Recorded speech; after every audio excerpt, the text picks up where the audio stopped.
Bem-vindos! Hoje vamos mergulhar numa análise fascinante sobre como Moçambique está a tentar resolver um verdadeiro quebra-cabeças, o enorme déficit de infraestruturas do país. Para isso, vamos cruzar as informações de dois documentos muito importantes. O primeiro é um relatório detalhado da IAS, que é a Agência Governamental para a Água e Saneamento. E o segundo, bem, é um estudo académico bastante contundente sobre as parcerias público-privadas no país. Vamos tentar descodificar tudo isto de forma simples e direta, para percebermos a verdadeira dimensão deste desafio. Mas antes de irmos às teorias económicas e aos planos do governo, pensem nisto. A realidade nua e crua no terreno. A verdade é que, para milhões de cidadãos, ter acesso à água significa ir recolhê-la fisicamente num sistema local. É uma tarefa dura que consome imenso tempo e esforço diariamente. E é exatamente esta realidade humana, este desafio do dia-a-dia, que está no centro de todos os planos que vamos discutir. E se têm dúvidas sobre a urgência de mudar as coisas, ouçam bem este dado que o estudo académico nos traz. É de cair o queixo. Por volta de 2009, a empresa Águas de Moçambique, mesmo com gestão privada, perdia cerca de 50% da água distribuída. Exatamente, metade de toda a água que era tratada perdia-se pura e simplesmente devido a ineficiências do sistema. É um número que mostra perfeitamente por que motivo o modelo de gestão precisava de uma volta de 180 graus e rápido. Para percebermos como tudo isto se articula, o nosso roteiro de hoje é muito simples. Começamos pelo desafio da água, passamos para o papel da AIS, depois olhamos para a estratégia das PPPs, retiramos as lições do passado e, por fim, espreitamos o futuro e os investimentos. Vamos a isso? Ponto número 1. O verdadeiro tamanho do desafio da água. A questão aqui é que resolver o problema da água em Moçambique não é só juntar uns tubos e construir umas condutas. Os documentos que estamos a analisar são super francos sobre os obstáculos. Falamos de uma escassez grave de pessoas com qualificações técnicas, falta crónica de dinheiro e um setor privado que ainda está a dar os primeiros passos na área da manutenção. Como se isto não bastasse, temos as alterações climáticas e a atividade humana a colocar uma pressão brutal sobre as fontes de água. É um cenário complexo que não se resolve com pensos rápidos. O que nos leva diretamente ao nosso segundo ponto. A agência criada para pôr ordem nisto tudo. A IAS. Então qual é a ideia aqui? O governo percebeu que precisava de uma entidade operacional dedicada e criou a IAS. Mas atenção a este detalhe crucial. O objetivo deles não é apenas construir infraestruturas e depois virar as costas. A missão inclui melhorar o abastecimento de água em 130 localidades e o saneamento em 151, certo? Mas a verdadeira jogada de mestre é a delegação de competências. Eles querem passar a gestão diária para entidades autónomas e operadores privados. O objetivo? Garantir que a torneira continue a deitar água e com qualidade a longo prazo. E para aguentar o peso desta missão, eles montaram uma estrutura interna super organizada. Temos um diretor executivo apoiado por vários braços técnicos, finanças, departamento jurídico, planeamento e controlo, a máquina toda. Mas o elemento mais interessante aqui são as delegações provinciais. Eles perceberam que não podiam gerir tudo a partir de um escritório na capital, tinham de descentralizar para estarem mais perto dos problemas reais. E percebe-se perfeitamente porquê. Imaginem ter de supervisionar 130 sistemas espalhados por um território vastíssimo que servem, atenção a este número, 3,3 milhões de pessoas. É uma autêntica teia logística.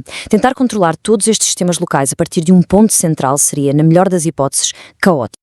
E é precisamente este desafio logístico que nos leva ao ponto 3. A estratégia para financiar e gerir tudo isto. A solução encontrada para lidar com esta complexidade foram as parcerias público-privadas, as famosas PPPs. Mas o que é que isto significa na prática? Segundo as fontes académicas que estamos a consultar, uma PPP envolve sempre investimentos iniciais brutais, os chamados custos afundados ou irrecuperáveis, em que a operação fica a cargo de um privado. Só que o estudo deixa um aviso muito claro.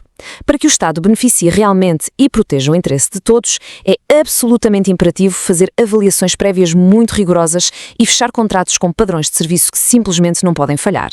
O que nos encaminha para o ponto 4, quando a teoria choca com a realidade. As lições do passado.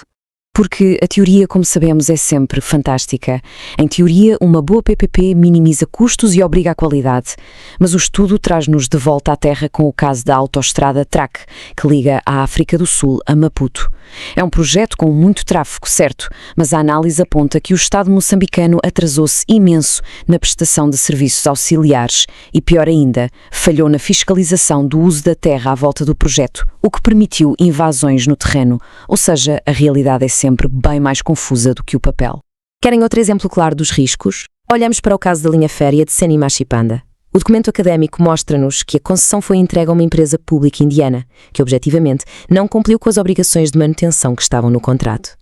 O que choca aqui é que, mesmo falhando redondamente, a empresa conseguiu receber um financiamento de 105 milhões de dólares do Banco Mundial. A lição que fica?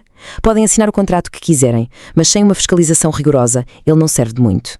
E é exatamente por causa deste historial de dissabores com grandes empresas que se percebe a estratégia atual da Allianz. Em vez de dependerem exclusivamente de gigantes multinacionais que depois não conseguem controlar, eles estão a apostar em força na formação de pequenos operadores locais. Estão literalmente a tentar construir um setor privado nacional desde a base, tornando-o mais responsável e preparado para a realidade do terreno.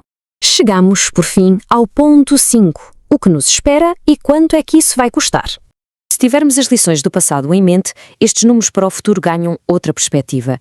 Até 2040, as projeções da IAS envolvem milhares de milhões de dólares. Mas reparem na evolução. No curto prazo, a água e o saneamento começam mais ou menos com os mesmos valores, mas a longo prazo, o saneamento dispara. Os investimentos projetados em infraestruturas de saneamento quase que chegam aos 3 mil milhões de dólares, ultrapassando largamente os custos com a água. É uma autêntica mudança de paradigma estrutural. E atenção, estas projeções bilionárias não são apenas ideias vagas, já se traduzem em cimento e máquinas no terreno. Obras de drenagem massivas, como as que estão a acontecer em Quelimane, são prova disso. O objetivo principal de projetos enormes como este, que contam com o apoio de entidades como o Banco Mundial, é preparar as cidades para as alterações climáticas, criando infraestruturas resilientes para evitar que futuras cheias destruam o que foi construído com tanto esforço. E chegamos ao fim desta nossa análise com uma pergunta que fica a pairar. Depois de cruzarmos os planos otimistas da AIAS com os avisos severos dos estudos académicos, a grande questão é esta. Será que as lições tão caras que se tiraram dos erros do passado com autoestradas e ferrovias vão ser suficientes para gerir de forma transparente estes novos milhares de milhões? Será esta a chave para garantir uma verdadeira e duradoura segurança hídrica para as populações? É sem dúvida o grande quebra-cabeças que Moçambique tem pela frente. E nós ficamos por aqui. Obrigado por nos acompanharem nesta explicação detalhada e até à próxima.